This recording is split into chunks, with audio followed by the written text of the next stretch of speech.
Welcome to Activate with Pastor Christian Newsom, a podcast of Journey Church International. Thanks for listening to the Activate podcast with Pastor Christian Newsom. I am your host, Christian Newsom, and we're so glad that you are with us. We are today in a special podcast with a special guest. If you are watching on YouTube, my beautiful wife, Danielle, is here to join me. And we are in the middle of a set of podcasts that goes with a sermon series that has to do with broken people, sexuality, marriage, and the gospel of grace. And if you are listening to this podcast at some point in the future, I want to encourage you, the partner to this podcast is this sermon series. So if you can, I want you to go to our website, takethejourney.cc, or our YouTube channel, and I want you to look up the series, Broken People, Sexuality, Marriage, and the Gospel of Grace. This podcast is going to be a partner with message number 3, which was given in that series. You can go to the watch and listen page on our website.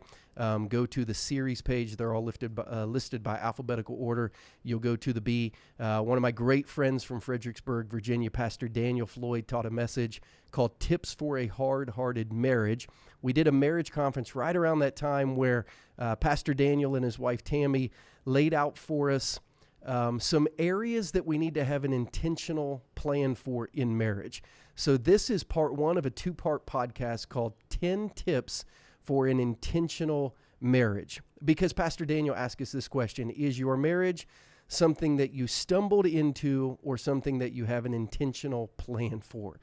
We believe great marriages are marriages that are built out of having an intentional plan. So we're going to talk about 10 areas where we believe if you have an intentional plan in your marriage, you can have a great marriage. I'm going to give you the 10 areas. On this podcast, Danielle and I are going to talk about 5 of them very practically, just through the lens of our marriage and how we do things. And in the part 2 follow-up podcast, we'll talk about the other 5. What are the 10 areas that we're going to discuss? We're going to discuss the areas of recreation, rest, spiritual community, church involvement, career, finances, family/extended family, intimacy, parenting, and the non-negotiables of marriage. We're going to tell you kind of our plan, our intentional plan in those 10 areas, and hope that we can activate some things in your life that will help you have a great marriage. So Danielle, welcome. Thank you. I am glad that you are here. I would say the first tip for intentionally having a great marriage would be not doing a podcast together. Because this morning, as you and I were kind of going over some of the stuff, and I kind of said, hey, here's the content for the podcast, you looked at me and you said, I've got some content of my own that I'm going to bring to the podcast. So one of the ways to have an intentionally good marriage is maybe not to have conflict over a podcast, but I'm glad you're here with all of your tremendous content. We're going to look today at the first 5 areas that we're talking about having an intentional plan in, and I'm just going to kind of introduce them and let you talk about some of the things that we do 23, almost 24 years into our marriage, that really have allowed our marriage not just to be intentional, but I feel like to allow our marriage to be really, really good.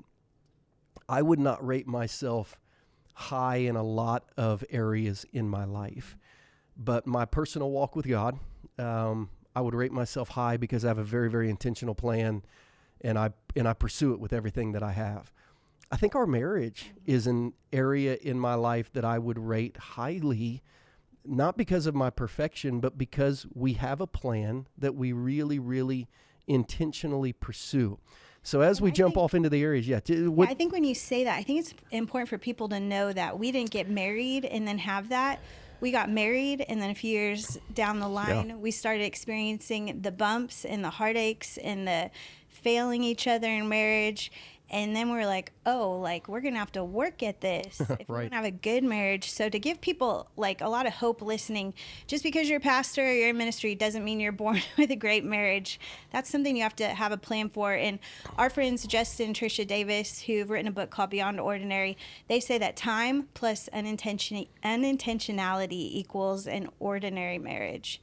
And you and I have always said that we don't want to have an ordinary marriage because ordinary is just the enemy of having a great marriage. We want to have a great marriage. We want to be best friends for life.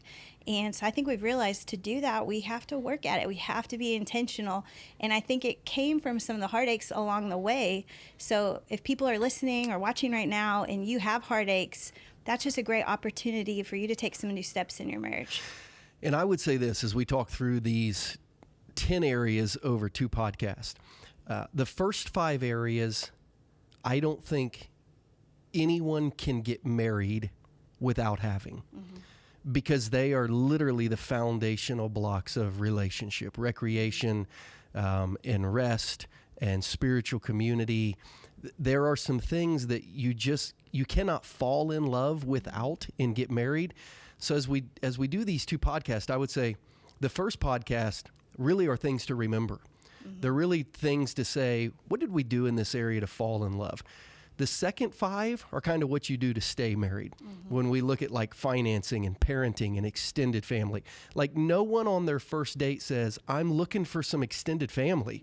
Yeah. Do you want to start dating? No one on their first date Let's have a says, plan for our parenting yeah, right now. yeah. No one on their first date says, do you want to co-parent kids together? Yeah. No one on their first date says, let's put all of our money and all of our debt together and just see how that goes. Like the hard parts of marriage come because you've chosen you want to live in relationship with someone. So the first 5 really, not only do you have to have an intentional plan, but I would say all of these were present in your relationship, or you never would have even planned to get married. Yeah. So marriage usually comes out of the relationship that these first 5 things builds, and then sadly falls apart because these first 5 go away and you just begin to focus on the hard things. So these are the fun parts of relationship that are also the fun part of marriage. So I'm going to start with things you had to do to fall in love in the first place. We're going to start with recreation. What do you do to have fun? I love how Pastor Daniel defined this word when he was here at the marriage conference. He said recreation is recreating life. It's stepping out of things that bring death, and it's recreating things that bring life and joy. Our intentional plan with this has looked like and does look like what now? Well, I would say we've always followed a motto that you use all the time that I think we learned from Pastor Rick Warren was we depart daily, we withdraw weekly, we quiet quarterly, we abandon annually. So these are things you do naturally when you're dating, but then suddenly you get married and I think real life hits you, job, work, expectations, and you just kind of stop recreating. You stop having fun together. But you did this very naturally probably when you were dating, else you wouldn't have fallen in love. You had to do it. Yeah, you were constantly every day was a date. Every day was a you were trying to figure out, how can I get away from life so that I can be with my person? You were trying to figure out, what day a week can we manage to spend together? We were trying to figure out, how to have some time together away from everyone else. We were doing things that created shared life experiences. I think the goal of marriage long term is truly that we said at one of our previous marriage conferences that you would be best friends and passionate lovers. But the best friends part is really, really important. And so we talk a lot about this depart daily, what this means for an individual believer. You can do this whether you're married or not, but it's also translates to marriage because there should be a time every day where, you are departing daily for your own spiritual walk, but there should be a time every day where you connect as a couple, even if it's a short time. There should be a time every day where you withdraw weekly together as a couple, whether that's a Sabbath day you spend together or a date night, and it looks different in every season. There should be a time quarterly where you try to get away, maybe spend a weekend together, maybe spend an evening away, get the parents to watch the kids, or trade babysitting with friends. And then, you and I kind of really stumbled into this, but we got married, we went on our honeymoon, and then we woke up 5 years later and realized we had never really gone on vacation together. We had spent a lot of our time off with our families, but we had not had a honeymoon again. So one thing we always encourage... When you say a lot of time off, I would just clarify that is all our time off was spent with family. But that's for part 2. Well, and I would say this, thankfully... I think my parents are too old to listen to podcasts, and I don't think your parents listen to this podcast. So I think I'm safe in saying this. Neither one of our families ever said, "Don't come here. You need to do time on your own." So this is not something you'll be mentored or coached You have to be into. intentional. Yeah, you got to be It's like one of intentional. those- So Yep. we actually had a time where you were traveling to speak somewhere. Yep. There's a huge ice storm in Kansas City. The airport was shut down. We got stuck in the city of Chicago together. Speaking in Columbus, Ohio, got stuck on a Yes. in, And we got stuck yep. there because we couldn't get back to Kansas City for at least 2 days. So we just at the last minute grabbed a hotel. We were downtown Chicago. We spent 2 days hanging out together. We did our Christmas shopping. Yep. We walked all over the city. We Yep. explored new things. We saw the little German Christmas market. We had so much fun together, and we looked at each other and said, why did this have to be an accident? Why couldn't we do this every year? And literally, Yep. we started every year. We went to Chicago for the first several Yep. years together, and we just had not been intentional. And I don't know that anyone had really, I think when you're young, because before you have kids, you don't set a lot of your own family traditions. Right. You just kind of default to spending time with your families because maybe it can feel weird to be together. But I would say if you're young, and even maybe once your kids are gone, like we're in the season where we're starting to be alone again on the backside, I think those are actually times to be even more intentional about your time together. And hey, when are we going to just spend alone, intentional time together, building that best friend part of life? Yeah, I remember the coffee shop we were sitting in before coffee shops were a big deal. We were having lunch in some place off the Miracle Mile. Mm-hmm. I mean, I remember the place I was in when I looked across and I thought, I like her. Yes. And we'd been married 5 years, but it was like, I like this person. I like hanging out with this person. The young men on our staff that I mentor, the first thing I have them lay into their calendar every year is what I call their annual honeymoon. Like you should have a yearly honeymoon alone, just the two of you somewhere. And it's like one of the first items on our agenda before we ever talk. Did you book your trip? Did you book your trip? But not with your friends, not with your parents, not the one mom and dad paid for, not the family reunion. Grandpa's taking everyone on a cruise. Don't be cheap. The one you and your spouse And are you paying invest for. in. Yeah, you're going to invest in. You're going to go. You have to have an intentional plan for recreation. Daily, what are we going to do to connect? Weekly, we've got to have that date moment, even if it may be just going to the grocery store at first or putting the kids to bed and watching some TV show or movie that you have.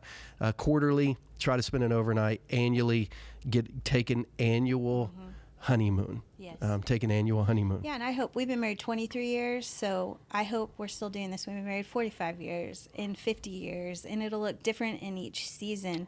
But the goal is that we're being intentional about trying to love each other well in those times. And also, I would say, we talk now, when we go on our trips or different things, we call them having adventures. Mm-hmm. So we're always like, hey, let's do something new. Yep. Let's have some adventures. Our kids are almost gone now. You could feel like all you ever do is just go to sleep, wake up, go to work. Yeah. Let's go have some new adventures, experience some new things together. And Yep. that causes that recreation of life and fun together. Yeah, we had our Bible study group Sunday night, and 3 of the guys in the Bible study group, because of some of the things we've been teaching, took their first vacation with their spouse since their honeymoon. One of them married 14 years. Another one, I think, married 10 plus. The third one married 15, 16. First time away together since their honeymoon. And all of them were like, it was just incredible, Fun. like Hear to the just word. hang out. Yeah, and you hear the word Yeah. fun. I heard several of them mention, I looked at that person like what you just said, Yeah. oh man, I forgot I how like much them. fun I have with you. Yeah. When we don't have kids climbing all over Yeah. us and we can't ever get a word in.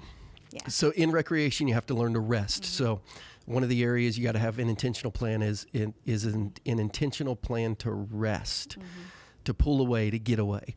I think one of the most important things is to know how you rest and feel rested, and how your spouse feels rest and feels rested. So talk a little bit about how we rest. Yeah. So I think rest is obviously so important, but people rest different. Right. For me, what I consider rest is going to a beach or a pool and reading a book all day long, and that will be the greatest day I've ever had. Our son tends to be more like his grandfather. His idea of rest is active rest. I need to be playing or having an activity or doing something fun. A lot of times, often, people like that of totally differing views and opinions are married. So one thing I think that's really important in your conversation is you have to share with each other how you rest, and you also have to share what your bucket fillers are, because usually your bucket fillers tend towards how you rest. Right. And then you have to be willing to be selfless and be willing to share those. So I'm not going to forsake all of my rest to just do what you want, and you're not going to forsake all of yours to just do what I want. We're going to have a kind of an agreed upon, like we might have a day where we rest like I rest, and we might have a day where we rest like you rest, or we have fun like you rest. So like I remember early in our marriage that we had kids, so it was probably 5 or 6 or 7 years in. For whatever reason, you just decided you were going to become a golfer. And I did not like golf at all. Yeah. But I thought, I like you. So Yeah. if I want to spend time having fun with you, because that's how you have fun, Yeah. I'm going to try to learn how to golf. Yeah. And I'm not a great golfer. I was really good at throwing my clubs. You were good at throwing your clubs. Really good at that. One time you hit it on the green on a par 3. Yes. I remember going to Walmart and buying your clubs and your KU Jayhawk club covers Yes. at the time because you like those. Yeah, that rest actually was less restful for me having you with me trying to play golf while I was playing golf. I learned how to lay on the beach and read a book, which I had never done Yeah. because I am an active rest guy. I think it's important to learn what you're resting from. So not all the time, but a lot of times businessmen and women will want to rest from the work going on in their head. Decision making. Yeah, so getting away, playing, being active takes their mind off things. A lot of times moms with young kids will want to rest from activity. Yeah. I just want to get off my feet and do nothing. So I think you not only have to know what you're resting from and what fills you, but you have to know how you rest, how your spouse rests. And I think you have to have an intentional plan. Listen, if you don't have an intentional plan, you're always going to be more tired. In this day and age, if you are a couple that both has full-time jobs, you're always going to be tired. Like just kind of get over the myth of balance. Yeah. You're always going to be tired. If you have no rest, you will always be more tired, or maybe too tired to have a really, really great marriage. So recreation is important. Yeah, rest is really, really important. Another area that's really, really important is spiritual community. Or I would even say this, if somebody's maybe listening to this who isn't a Christian, but their friends sent them this podcast because they're like, hey, I know you've been struggling in your marriage. Healthy friendships. Yeah. Let's call it healthy friendships. We can back our way into spiritual community. Talk about that in our life, maybe the danger of unhealthy friendships and the strength of healthy friendships. Yeah, I think this is really important because depending on what age or stage of life you're at when you get married, some of the friendships you had before you got married might not be the healthiest for you after you're married. So we were really young. I was 19, you were 21. Yep. There were some guys that you were friends with, you played football, that were on the football team, some guys who were in our wedding who probably weren't going to be the healthiest friends for you. Most of the football team was not healthy spiritual community for a young married guy. Yeah. And why that's Yeah. important to know is you have to know that there's influences in your life that when you're struggling in marriage or even when things are great, they're going to be encouraging for your marriage. They're Yep. going to encourage you to honor God in your marriage. And there's others who are going to be like, well, I told you that girl, or Yep. come on, let's go have some fun together. Let's be a bros night. And it's so important that your marriage has safe influences affecting it. And Right. so who you put around you in your spiritual community, that's why it's so important to go to a church where you can be a part of a small group of people who are pursuing the same things you are. And here's the deal. We can have a lot of married friends even sometime who aren't pursuing a great marriage. They're okay with an ordinary Right. marriage. And those friendships are not going to lead you towards a great marriage, towards a marriage built with best friends and passionate lovers. You got to have some friends around you that are going to encourage the way you are pursuing the goals for marriage in your life. And usually those are going to be people, when I was young, my dad used to always say when he would talk about dating and when he would preach about it, he'd say, the goal of dating is when you're dating, you're running, and you look beside you and you see who's running at the same pace as you, and those are the people you should be dating, not the people who are running like 3 laps behind you. Right. It's kind of the same in your friendships. Like as you get to this age, you want to look and say, who are some people that are running the same pace as they're trying to run the same race we are? Right. And let's make sure those are the spiritual community that we put around ourselves. Yeah, Pastor Daniel said in our marriage conference that we are all the sum of our 5 closest friends. Show me your 5 closest friends, and I'll show you probably who you are.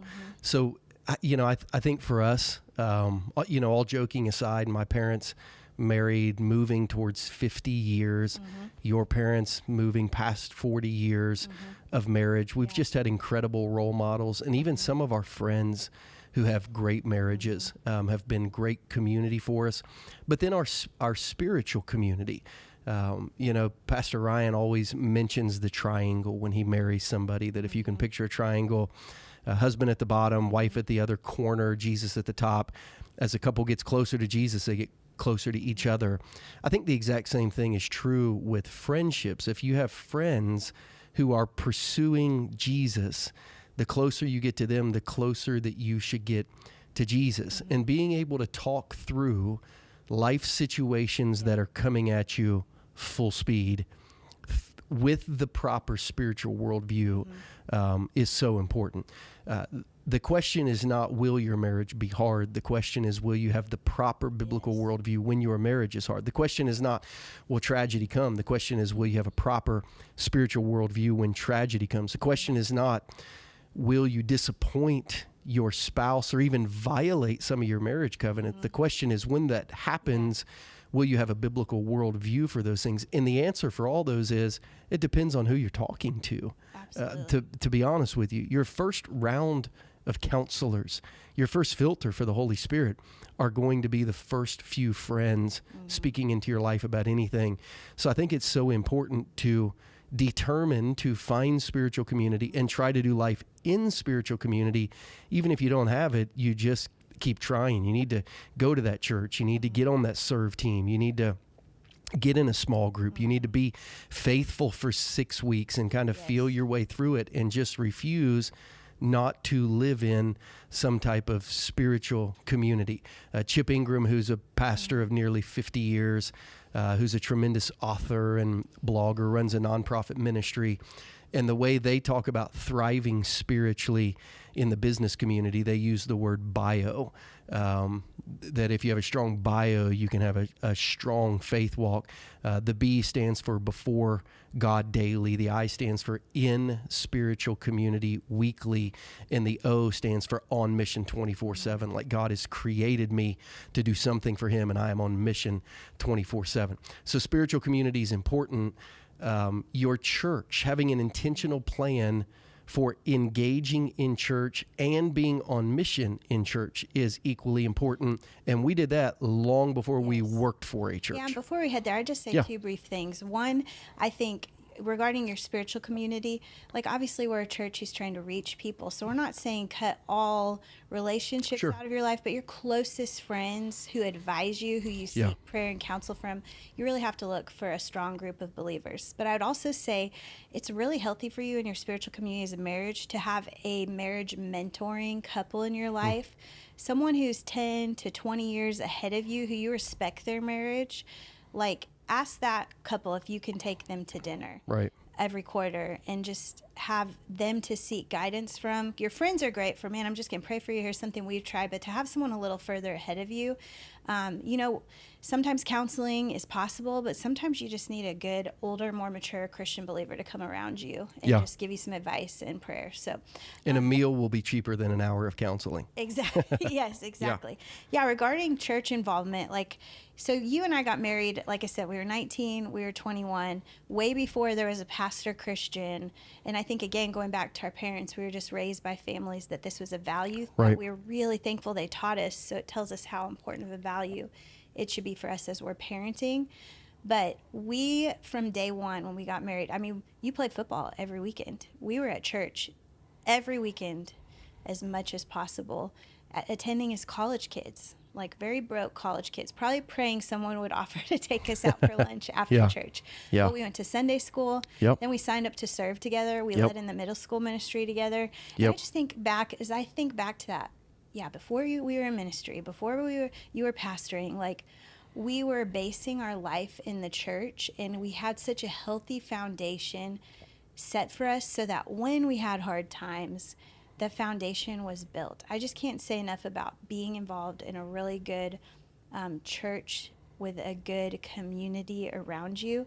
And I know some of our first little marriage things that happened that first year, the middle school pastor at the church we were serving at, like I would go sit in his office and he would counsel us. Like what a gift that was to you and I, to have that built-in spiritual community that we're going to, hey, you're young marrieds, let me take you under my wing and I'm going to help give you some advice and counsel. Yeah, not only did we go to church together, we served together.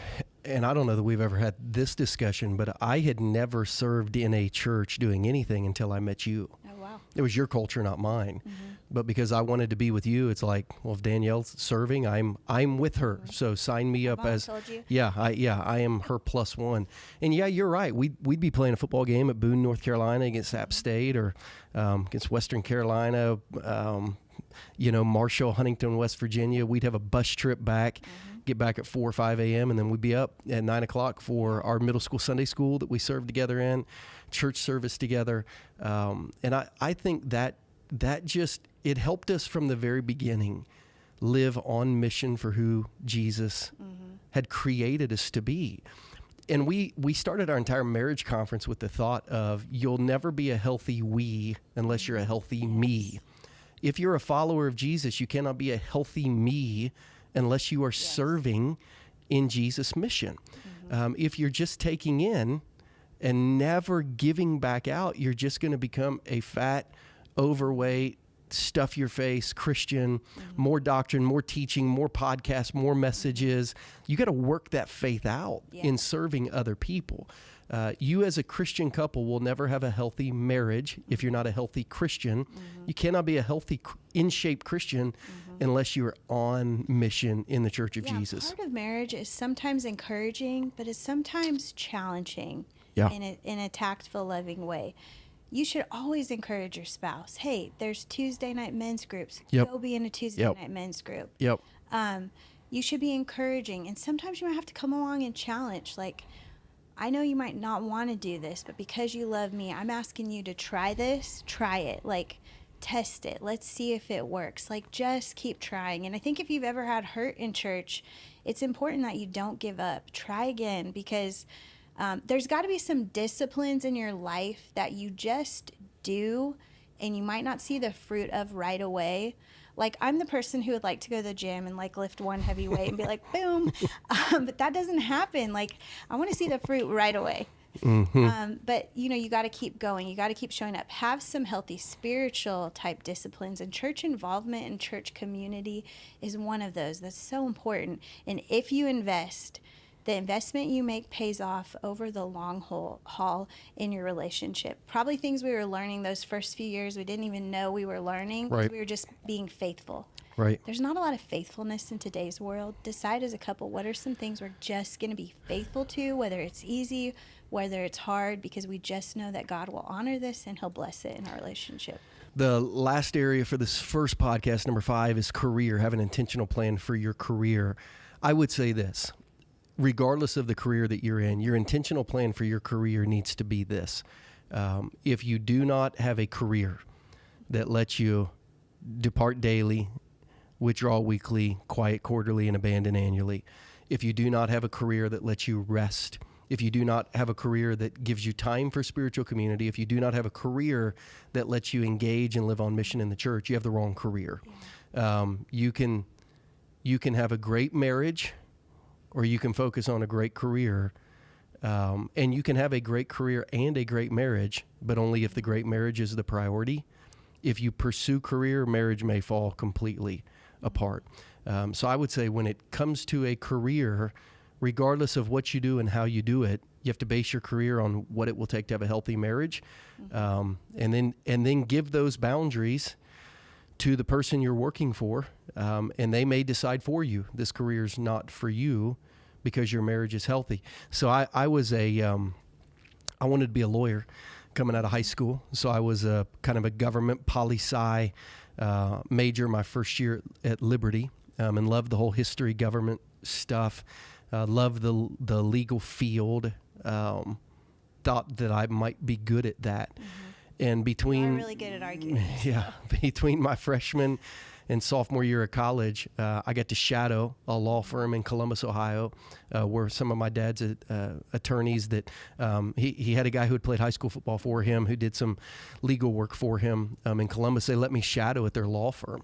And I got to the end of the day, and I got an hour with, one of the attorneys, and they said, like, okay, you get an hour, what's your questions? And I said, what does family life look like as a lawyer? And he kind of started chuckling, and he said, well, at our firm, 5 of the 6 partners at our firm are divorced. So he said, it's probably possible. He gave me bad advice that I've learned since then. But he said to me, good lawyers are probably not good dads, and good dads are probably not good lawyers. But he said, you should talk to the other guy who's married. He might tell you something different. So I talked to him and said, what do you do to stay married and, be with your kids? And he said, I try to spend 1 hour a week with all of my kids. Well, as a dad who coached me in sports, with a dad who was my principal, who I rode to school with a dad who I saw on the weekends and who I saw in the summers, I literally, when my dad picked me up that day from Columbus and drove me home, I was like, I'm not going to be a lawyer, because my goal for my marriage and family does not look like it will thrive in this industry. So the career's out, because God has created me to be a great husband and a great dad before he's created me to be a great anything else. And this is the goal.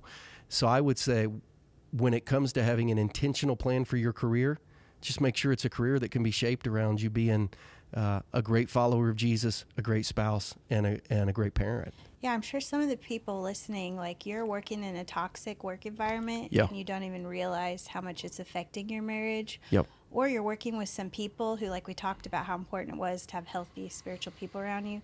Maybe you have to work really closely with some people who are leading you into temptations and things that are not healthy for your marriage. I think what it all boils down to is you have to just trust God. Yep. You have to trust that if these are the priorities of my life, I have to trust that God has a job, a career out there for me, that I can honor God and have a really filling and a fruitful career too. And a lot of times we just don't trust God. But sometimes, the greatest advice we got when we were talking about planting a church, it was like, just take a step, right? Take a step. So we started taking little steps, and God just started blessing those and honoring them. And it gave us confidence to know, hey, I guess he's going to do this moving forward.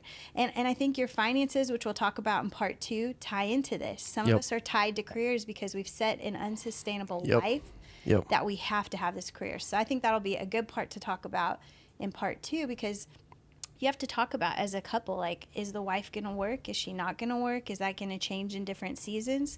And put some boundaries around the kind of lifestyle you set up for yourself, so that you can, if that's your priority to be a stay-at-home mom, you got to set a lifestyle up that will support that. So I'm glad you joined me today on our podcast. It's funny looking at you. You sound so young when I listen to you on the podcast, but I'm not watching it. But are you saying I don't look young? I'm not saying you don't look young. I'm just saying you got like as I'm listening to you talk, I'm thinking, but people are going to listen to this, think she's a lot younger than I am. You're a little, you're a few years younger than I am. We hope today has been helpful as we talk through 10 tips for having an intentional marriage. This is just part 1. We'll be back next week with part 2, talking through the final 5 steps. As always, the goal of this Activate podcast is to give you practical tips that you can activate in your life. We would love if you would rate or review us. If you're watching on YouTube, give us a thumbs up for today's content. If you have found it helpful, I hope you'll send it to a friend of yours who they desire to have a better marriage. We hope this might help them. If you get a chance, maybe go back and watch Pastor Daniel's message in that Broken People, Sexuality, and Marriage series in the Gospel of Grace on our website. And we hope next week you'll join us for part 2 of this series, where we encourage you to have a faith that is active. We'll see you next week. Thank you for joining us for this episode of Activate. We would love for you to join us in person for one of our weekly worship experiences. You can find out more information about JCI on our website at takethejourney.cc. Help us get the word out about this resource. You can do so by subscribing, reviewing, and sharing this episode on your favorite social media platform. Thanks again for listening, and we'll catch you next time on the Activate podcast.